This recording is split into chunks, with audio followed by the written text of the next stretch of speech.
All right, happy Monday, everyone. This is our...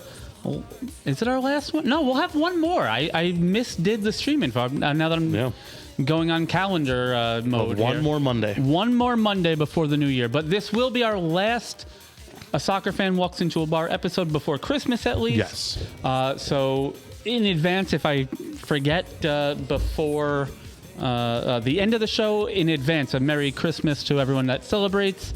For those of you that don't listen to our Saturday morning shows, first of all, you're missing out. Second of all, Happy New Year in advance if we don't see you. The ginger rants on high the last couple ones. So much Arsenal rage baiting on our Saturday morning show. But we're all in good spirits about it. 'Tis the season, we got to make sure Santa treats you well, so you got to keep it on the up and up. So I'm going to lower this a little bit. These lo-fi bangers they're good, but they're distracting me. Yes. So, all right, we are all wrapped up with match day 17. So we are near the halfway point. What was the most recent game? It was Fulham, right? That was today. Fulham played today. I should look and see what the. You can probably just scroll over to the side and see what they got. Yeah, I'll just. Fulham. PL results. 1-0. Raul Jimenez. Penalty. 45 plus 5. Yeah. Ouch. Well, I wonder if it was a lengthy VAR. All right. So, for those of you that are joining us live and did not catch the earlier match, Fulham defeated Nottingham Forest 1-0, which puts Fulham in much better shape before the holidays in terms of the relegation battle. It jumps them over Tottenham and Bournemouth. So, for their sake, I was listening to the radio on the way in here before the match started, and they were talking about, although it's early, this could be and again, this is TV producers putting importance on as many games as they can, but they were saying, this is about as close to a 6-pointer as you can get this early in the season, just in the sense of either of these teams, win. Yeah. That puts them comfortably above the drop. Where I hope Bournemouth will stay. Move out of it. Oh boy, what a week it's been. All right, so first of all, how are you? How was the weekend? It was good. I was here for emo night on Saturday, which was crazy. We were here till about probably one in the morning, which was insane. And then Sunday was just recover. I don't think I could keep my eyes open for more than 30 minutes. No, it was a wild one. And for those of you that are unaware or not local, if you hear a lot of loud banging noises upstairs, we have a huge event going on upstairs called Egbert After Dark. Yes, Egbert is in the tap room today. Is an animatronic egg, but essentially it is the equivalent of sitting on Santa's lap at a shopping mall, which children do. But we bring them here to the brewery in the evening, and everyone has a couple beers, and Egbert tells you how he really feels. Yeah, the trash talking begins. With that being said, we're going to kind of adjust our outline a little bit today, adjust the podcast a little bit. We will, before we get into the week abroad, which is jam-packed with interesting stories, let's go right into our first commercial break. We'll do our intros as we just did, and we'll see you back shortly. Yep.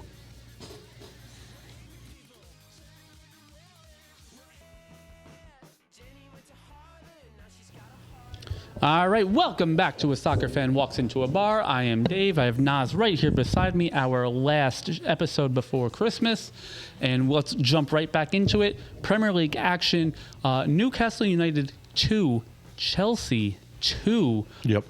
It was, again, it was a tale of two halves. It was. I feel like Newcastle is going to...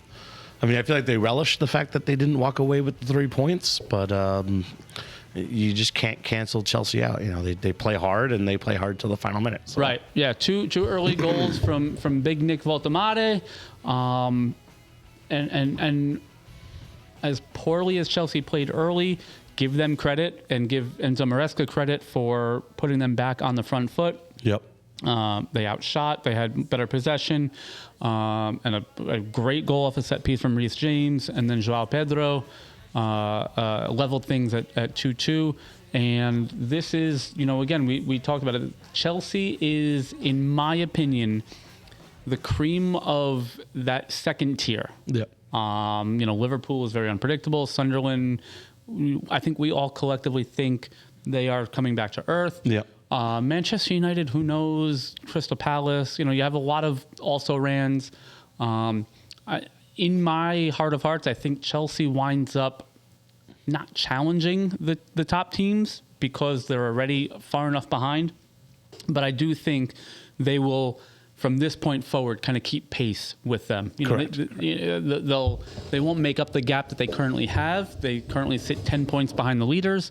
But I do think they will separate themselves from the rest of the league as well. So they'll just kind of be on a little island there in fourth, maybe fifth place. But I think fourth is where they continue to sit. All right, Manchester City hosting potentially relegation-bound West Ham United. And Manchester took a 3-0 win, and I'm not surprised at all by the result. I was quite surprised by a lot of the pundits post-match and in the days after. It was 2 goals from who else but Erling Haaland and a Tijani Reinders goal sandwiched between them. City put West Ham on no shots in the first half. Right. Like, no shots in the first half. It's, I think Man City have just finally hit their stride, right? Yeah. They're getting into a groove. And we'll see as the season goes on, right? Have they shaken off the cobwebs? Are they back into their groove? Or have they just hit a run of form that is, good enough to get them where they were? So what I found extremely interesting in the kind of why can't I think of the word? Postmortem. There we go. In the postmortem of this match, a lot of the pundits were saying, similar to kind of the comments that you specifically, but we've all had about Arsenal. Like, there's not what's all this pressure? Why is it pressure, pressure? And a lot of the pundits were saying basically like, I'm not happy with a 3-0 win. If Man City was who they were, they would have put up 6 or 7 and put the rest of the league on notice that we're back. I'm like, no, you had a 3-0 victory. Like, It's like playing. Why is that not good enough? Well, it's like playing for. It's like somebody coming and playing for the Dodgers or the Yankees. Yeah. Right? You're expected to play well. You're expected to get the results. Or even the Real Madrid conversation. The Real Madrid. You go to the Real Madrid, you're expected to win. Yeah. Right. That's the thing. And Man City have been so good for so long that top, giving 110% is expected at all times. So, again, 3-0 to me is still a wonderful goal. I don't know why pundits think. Right. I don't know. I just feel like because we've talked about that, whether it's Arsenal fans, whether it's fans of opposing teams, whether it's just the pundits in general, the unfair representation of where Arsenal is and where they should be in the eyes of others, and Man City may be guilty of their own excellence. But that's with anybody. Like, you expected it from United in the 90s and the 2000s. You expected it from City here in the 2020s. Like, they can't played believe, well for so long. I can't believe a world in which pundits are not happy with, in my opinion, a comprehensive 3-0 win. Well, I'll hit you back with something that you told me is like, if when they run out of things to talk about, they have to find something to talk about. And you nailed it. And when City's not at the top, they've got to talk about why City's not at the top. Yep. That is as always. I like to give credit where credit's due, Naz, and that is a great point. We are a product of guys like us having our own show now in a 24-hour news cycle, and there's got to be something to talk about. There's got to be something to rage bait people into listening and folling and clicking and watching and talking. So exactly. I hope that's only it, and people don't actually believe, what a lot of these pundits are saying in regard to that. But I still think it's just ridiculous. I would have been happy with a 3-0 win. Come on, exactly. Jesus, So Man City keeps and I'm hesitant to use this word, but keeps the pressure on Arsenal. I mean, that's how it's been the last 5 years. Right. They've just, right. And honestly, that I think there's so many great storylines between these two squads. 3 squads. I mean, well, you even have even Villa behind them. Like, yeah, no, I the agree. top 3 are fighting for this. I event just right mean Arteta was, the former number 2 at City. He came to Arsenal. It took him a while to get things rolling the way he wanted to. He brought in some former Man City players as well. And now it's kind of like, is the mentor ready to take the reins and win the league? So there's a lot of great storylines within that. And the fact that Arsenal right now is the leader and they're fending off the old guard of Manchester City. To me, as a neutral in this, I love it. I do know, like, I read an article the other day that some of like the Manchester City fans are also sort of hesitant, as this, I don't want to like count the eggs in the basket or whatever. Yeah, this might be the last season where we see Pep as manager and some of the big names at City due to issues. In the past. Yeah. There were even rumors, which he squashed them almost immediately. But there was rumors of maybe Enzo Maresca coming over to Man City from Chelsea. At the year's end. Again, he squashed those almost immediately. But it is worth noting that those rumors are out there. Correct. Elsewhere around the Premier League, my at least AFC Bournemouth. No, it's our. Well, AFC Bournemouth hosting. How do I say this? I am how do people say it? I am a fan of AFC Bournemouth as long as they're not playing Arsenal. There you go. And doubly so when they're playing Tottenham. Yes. AFC Bournemouth hosting relegation-bound Burnley. An absolute dominant performance. And they just could not bury the game. I think they had like 14, 15 shots, only one on target, which was their undoing. So it did finish as a 1-1 draw, a 90th minute goal. His first goal for the 14 club. 14 shots for Broha. 14 shots, only 1 on target, and of course the only other shot on target was Burnley's goal. I think that was what we were joking about. The longest was Bournemouth. They took all the shots, but they just could not put it on the goal target. They to Burnley's credit, they were very well organized. And I've said this for about a year and a half now. Bournemouth struggle to play against a team that just sits back and defends. Which, again, the reason teams sit back and defend... Which anybody does. I mean, exactly. 10 players in the box is 10 players in the box. Whether it's Man City, Arsenal, Real Madrid, Barcelona, Bayern Munich, they're all going to struggle with that. Yeah. The problem for Bournemouth is they don't have enough of those mercurial, dynamic players that will beat 5 guys in a dribble and break a team down and then find a teammate for a goal. No, we've known that Bournemouth is a system style team, and the system is not built to attack a wall for 90 minutes. Exactly. And like we said, very few teams are. Even if you are built to do that, it's still a numbers game. Correct. And the one thing that they will relish, obviously, is giving Burnley that like you said, you have that one chance to give it to them, and Burnley took it and got it. It was. I am not, especially with Bournemouth, where I've gotten to know the club quite well, both as a fan and personally. I'm not one to try to put blame on specific people, but it was a poorly orchestrated defensive play there.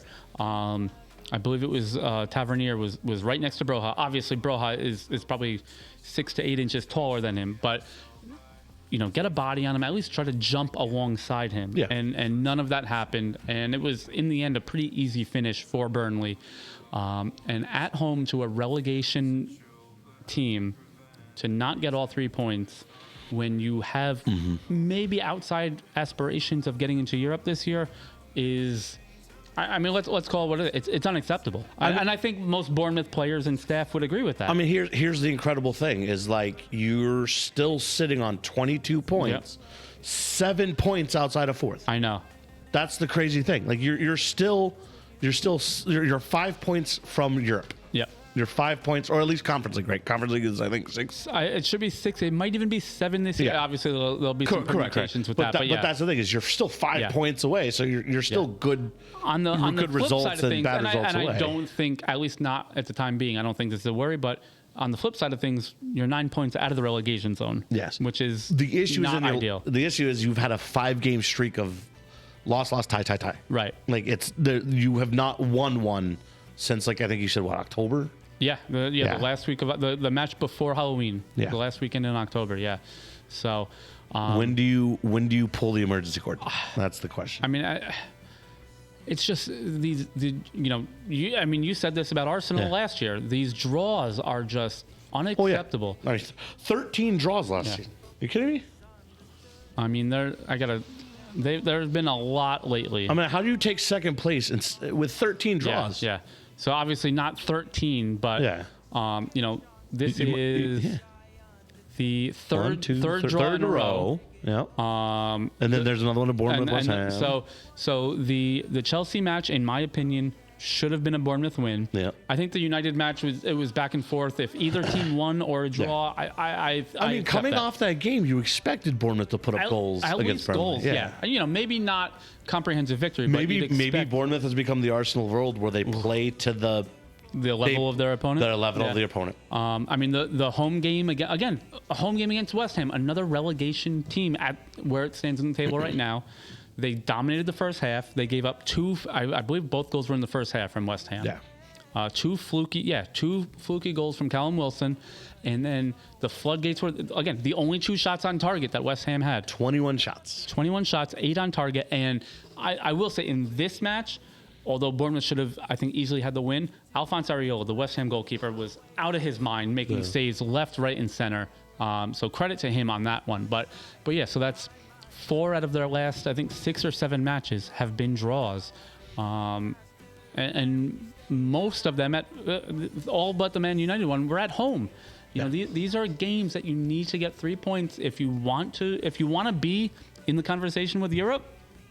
You have to get those points there. So, it's an unacceptable result for me. And I like I said, I think most fans, most players, most staff, everyone affiliated with Bournemouth would agree that should have been 3 points at home against Burnley. Yep. Elsewhere, let's move over to London. Spurs hosting Liverpool. Spurs are, I think they're before this game, we're on a 5-match losing streak, or at least winless streak.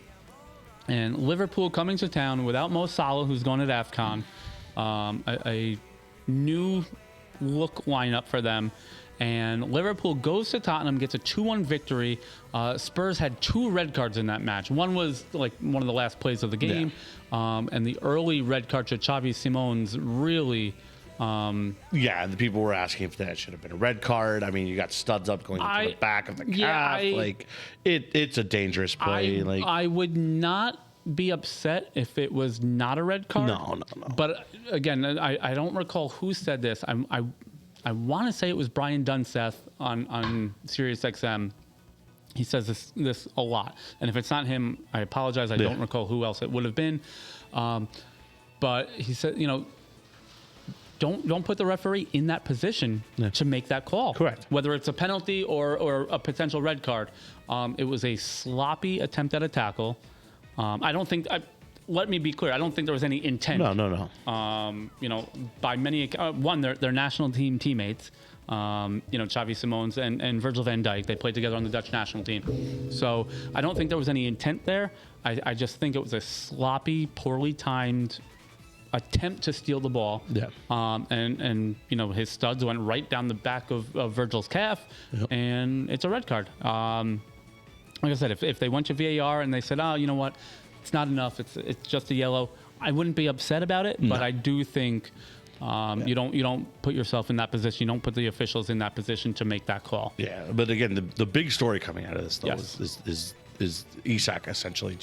Finally getting a goal. Finally starting to look good. Finally, maybe without Mo Salah, being gone with AFCON, this is the way we right the ship.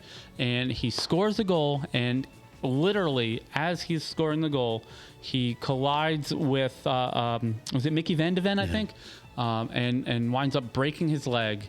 And I've said this for months. I think Isak was a poor purchase. I think he's the square peg in the round hole, so to speak. Yeah. Obviously, you don't wish this injury on anyone. But for a Liverpool fan, also the second goal was Hugo Ekitike, and also Florian Wirtz got his first goal contribution Yes. for Liverpool. So, the new signings, maybe things are starting to go right. Again, long term, that'll remain to be seen. But if we're looking glass half full from a Liverpool fan standpoint, maybe Isak being out potentially long term helps them in that now Mo Salah can come back from AFCON and has an easier path back into the squad. If he plays well with Egypt, maybe this is just everything coming together properly in the long run. I might be way off. I know you want to look at it positively, but then you also have to look at it from the fact that your $100 million guy is now gone. Yeah. Oh no, without a doubt. After only appearing a handful of times this season. Let me see if I click on him if it'll show 10 matches, 2 goals, 1 assist. 1 assist. Yeah. And we're in match day 17. 17. Now, a lot of that was early fitness issues to his own doing. Correct. Refusing to train. And, it's not something you want to see from someone you just spent $100 million. I agree wholeheartedly. I'm trying to put my Liverpool fan hat on. Correct. Okay, glass half full. Again, all the turmoil. They're still sitting in 5th place. They're level on points with 4th place Chelsea. Correct. So, it's wild. It's been a wild season.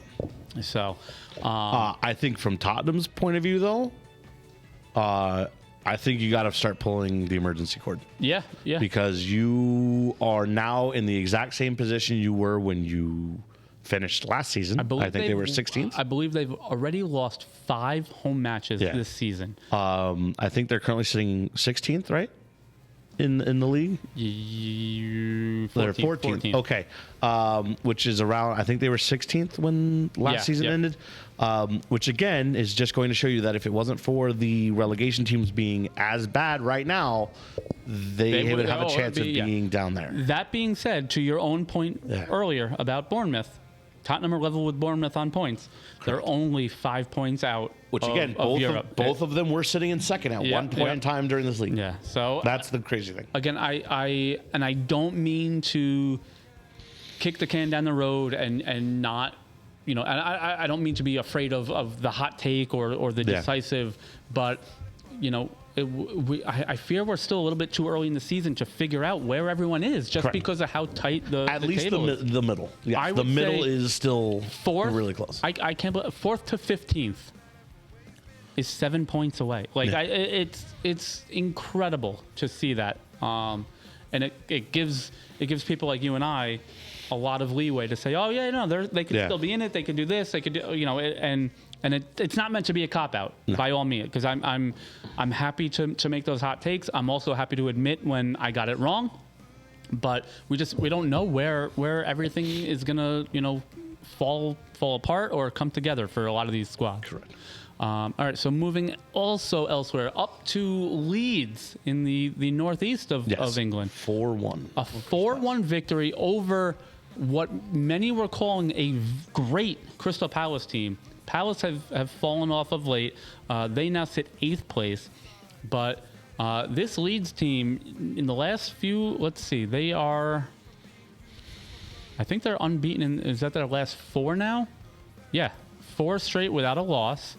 2 wins, 2 draws. And American Brendan Aronson had an absolute wonder game. He came off as a sub to a standing ovation at Ellen Road. Which, if anyone that knows, both current and past history, Ellen Road is a great crowd, but it can be very fickle. And for them to do that for Brendan Aronson, it was absolutely incredible. And that helps Leeds open up that gap further over West Ham and for them hopefully stay up in the Premier League this year. Moving over to Liverpool, the city, not the club.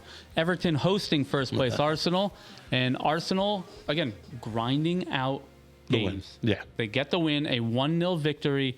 But I said this on Saturday morning. I think this is a deceptively difficult match. Everton in their new stadium. They kept Everton to 1 shot on target. It was one of those heavily defensive matches, despite not having your best defense in. Again, I wish we could have won 3-0 just like City did. Of course, yeah. But I'll take the 1-0. Funny enough, Diego had the game on. Yeah. I was here in the thing. I don't normally watch the Arsenal games. I leave it up to Pear to just update me when it's going on. And I didn't notice the game was on until I look over and I'm just like, oh crap, like it's on. Don't look, But so. And again, I'm trying to quote myself. I don't remember exactly what I said, but I said it's one of those games that you'll look back on at the end of the season and you'll be like, this might have been the one moment. That if they again, it's another one of those 13 draws last season and the 2-2 draw at Everton at home. It turns into a 1-0 win away. And we look at that game and we look at again, they did not look their best, but the 2-1 win over Wolves. But Everton's also not a slouch at this point, right? They had two good wins coming into Chelsea. They had to face Chelsea and then they had to face Arsenal, which again are top four teams. Even with that very small sample size, you just look at the Everton match and the Wolves match back to back. Yeah. That's those two finding ways to win. If those are draws, on off nights, that's 4 points dropped. That puts them in third place right now. Yeah. So, those are the results. If you're an Arsenal fan, or if you're a Man City or an Aston Villa fan, those could be the points where it's like, oh shit, this might be for real. Yeah. So one last match. Speaking of, Gyökeres also gets his 7th goal in the season. Yes, he is leading Arsenal currently by 1 goal. He absolutely over crushed both that penalty. Over both Saka and Trossard. Yeah, he absolutely crushed that penalty. I think if the net wasn't there, I think the ball might still be traveling. Yeah. So last match that we're going to cover in the Premier League in our week abroad, 3rd place Aston Villa trying to keep pace with Arsenal and City. No. And they do it. A 2-1 victory, home against United. And, maybe for some we'll call it quietly. Obviously, people like you and I are pretty well invested in most of the teams and following everything. It could be just kind of a second City syndrome being up in Birmingham. But Aston Villa have won 10 straight matches across all competitions. Yeah. They have not done that in over 100 years. Mm-hmm. And it's just, again, it wasn't a good fit at Arsenal, but Unai Emery is a fantastic manager. He's got them humming now. Yeah. And again, I just love having more teams and the not traditional teams, in the hunt for the title. But I think it's just great for the game to have, a team like Aston Villa, who is a traditional power team. Yeah. Going back to the 70s and 80s. They're scary. This was the first of the next 3 rough games for them. So they did pull it out against Man United. I think they have Chelsea next, and then they face Arsenal again away. Let me check this out. Let's see. Yeah, they face Arsenal again away, and then I think they have City like 2 games after. No. So at Chelsea, at Arsenal, yeah, okay, and then home against back Forest, home, at Palace, and then back into the middle. But this could be, the next 2 weeks, actually, really the next 8 days, could make this a 2-horse race. Yes. Or a 3-horse race. It could flip things on its head. Correct. And it could, vault Villa above City and or Arsenal. Yeah. If they beat Chelsea and Arsenal, I like their odds to lead the league at that point. So, all right, that will do it for our week abroad, guys. Stick around. We'll take a quick 1-minute break, and then we will be back for 100 Miles to Home, as well as What's on Tap. Stay tuned. All right, welcome back to A Soccer Fan Walks Into a Bar. Obviously, apologies for the ads, but we got to pay the bills somehow. If you want to know how to not have ads, click the subscribe. Click. You're still muted. I'm sorry. Click the subscribe button below. Yes, click subscribe. Yes. You'll join us in the ad breaks for what will eventually, hopefully, be a small video from us, a little intro. Some videos from us, or at that point, we can figure out maybe we'll get some other stuff going. Chat with chat. Yeah. Or I've seen people do like the on-screen games and stuff. Yep. Maybe we can find some soccer-related ones, but. You could subscribe via traditional payment, or if you are an Amazon Prime member, you do get one free Amazon Prime Twitch the Bezos sub bucks. every month.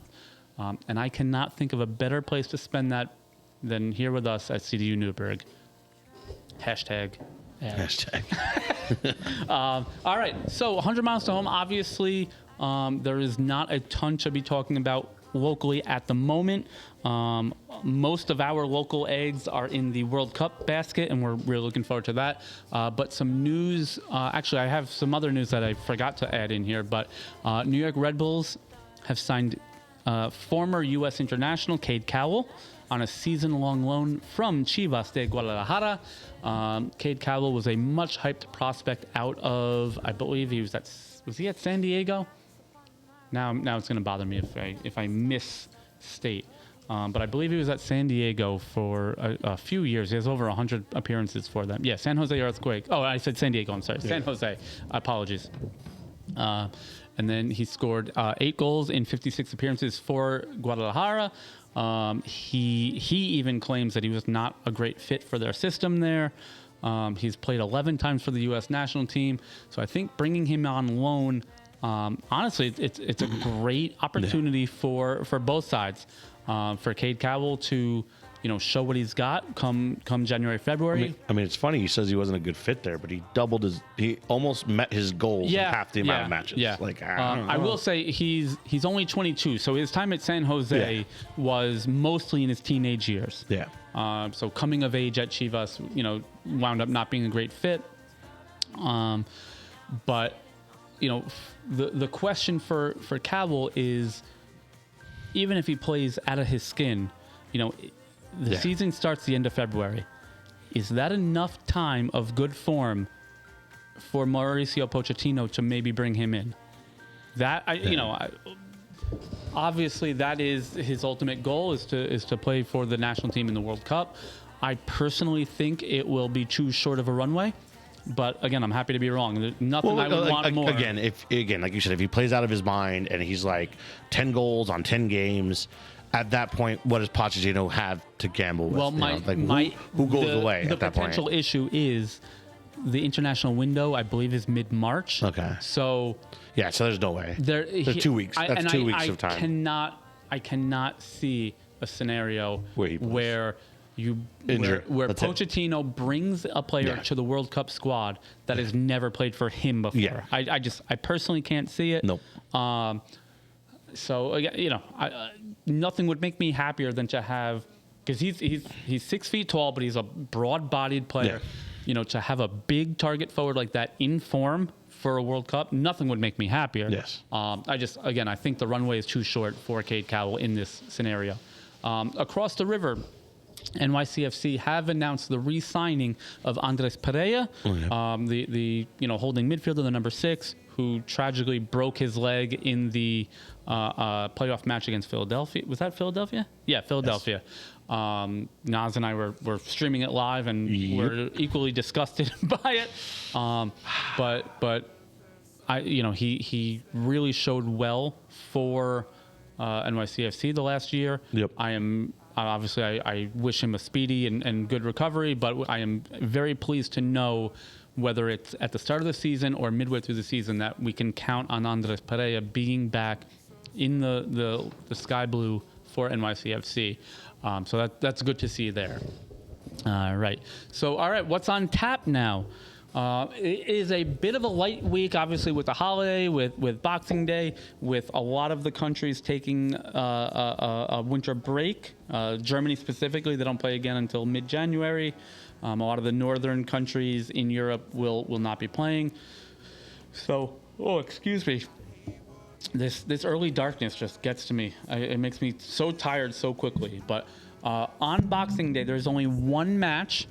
That is Manchester United hosting Newcastle United, which, honestly, early in the season, we all thought it was going to be Newcastle challenging for Europe and Manchester United at the bottom of the table.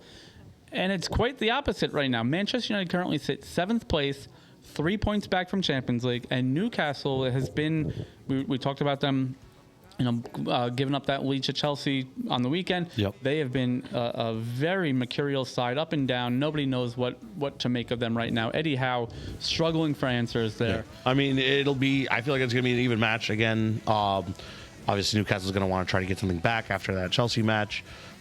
United looking to also get something back, but they're only separated by 3 points. Yeah.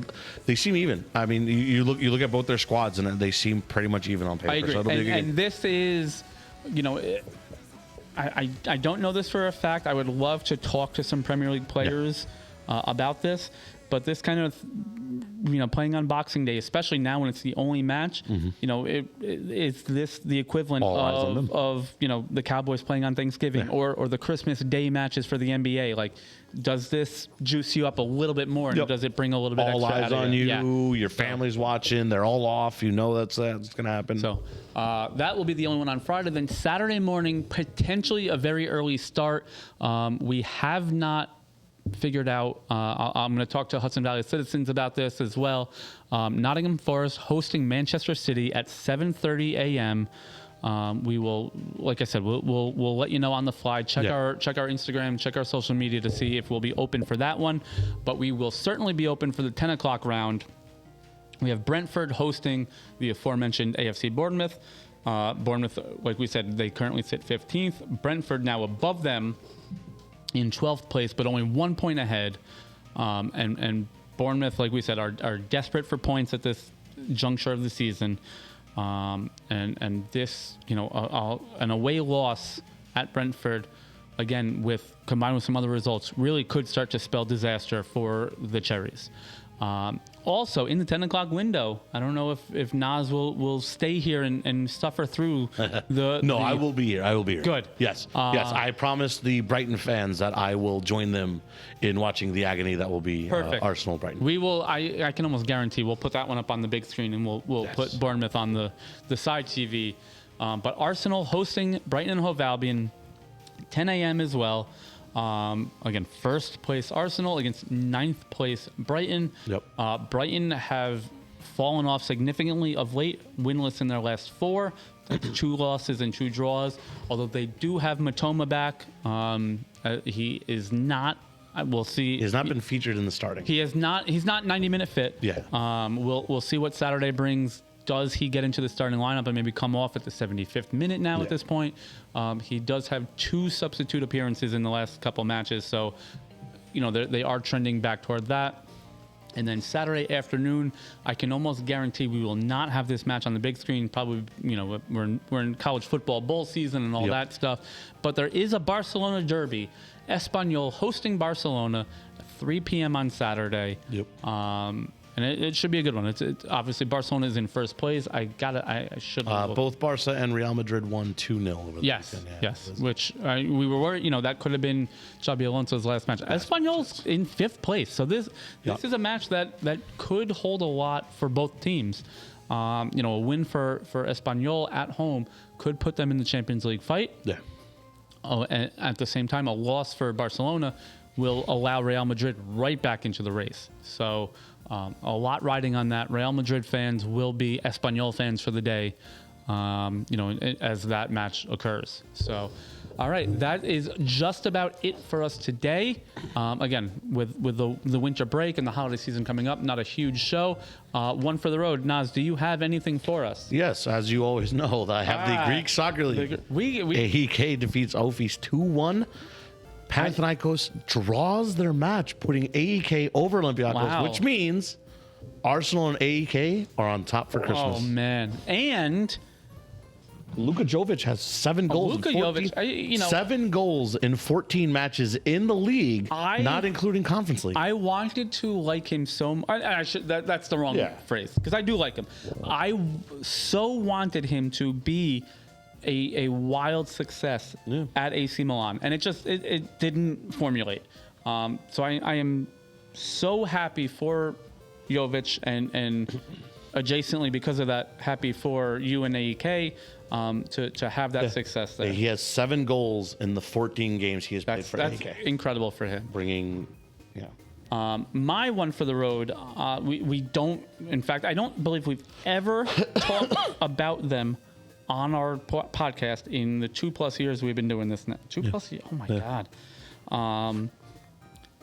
The AFC Bournemouth women Yep. at their home ground, the Ringwood Sports Hub, defeated second-place Watford to finish the calendar year unbeaten, and they currently lead their division by 2 points with a game in hand. Yep. So the women's pyramid is a little bit different in that You have like a west and an east. right. So in a they way, they currently sit in the equivalent of the third division, Okay. but the third division is separated north and south. Okay. And then the fourth division has I think 6 different geographic areas. But Bournemouth now lead the third division by 2 points. They have played one less match than everyone else in the division. And that would put them potentially, if they continue to show well, into the second division in women's Bournemouth, football. let us show the games. Yes, let us show the games. We are trying to see if we can do anything Please. to one, just help raise awareness of the women's game and specifically Bournemouth women. But also, I would Gladly love to, show the games. to do that. So, and a couple of side notes with that. So, last year, they won the division.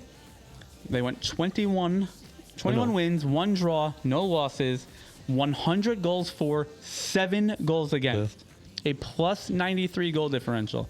The year before, they went 19 wins, 3 draws, no losses, with 104 goals for, 13 against, for a plus 91 goal differential. So they have not lost a league match since the 2022-2023 season. Nice. Oddly enough, the 23-24 season where they went 19-3-0, they finished second place and did not get promoted. Wow. I believe it was Exeter City that took the league. I think they went 22-0 or something like that. So kudos to the Bournemouth women. Like I said, I've been talking with the club about potentially doing some stuff to just raise the brand awareness for the women's team. They are doing incredibly well over the last couple of years under the stewardship of Bill Foley, obviously. Yep. Really bringing in some quality players, some quality coaching, and I would love to have both the men and women's side in the Premier League. Yeah. So, or I believe on the women's side it's called the WSL, but at the top division and fighting for Europe. So, kudos to the women and your continued success. They have the FA Women's Cup. They drew home against Man City. So that should be an incredible matchup. That match is the weekend of January 18th. I love to see them, surprise a big team like Man City. Yep. But that's going to do it for us this week. Again, have a very, very Merry Christmas to you and those around you, whether Happy it's family, whether it's watching. Family, friends, colleagues. Some of us work on these holidays, so I will be working Christmas Eve. So have a very happy day for those as well. Please share, like, subscribe, follow, do everything. Click all the buttons. Find us here. Find us on YouTube, Instagram, Facebook. Jump into our Discord. And check out the website, www.cdunewburgh.com. But pretty much anywhere you go, just search CDU Newburgh and you will find us. Yep. So thank you again. Have a happy holiday, Merry Christmas. If we don't see you on our Saturday morning show, The Pour Over, have a Happy New Year as well. And we will see you at that point. We'll see you next Monday, the 29th. But please stay tuned to see what watch parties we have scheduled for the weekend, Friday and Saturday. So Thank you and cheers and have a great evening. Have a good evening.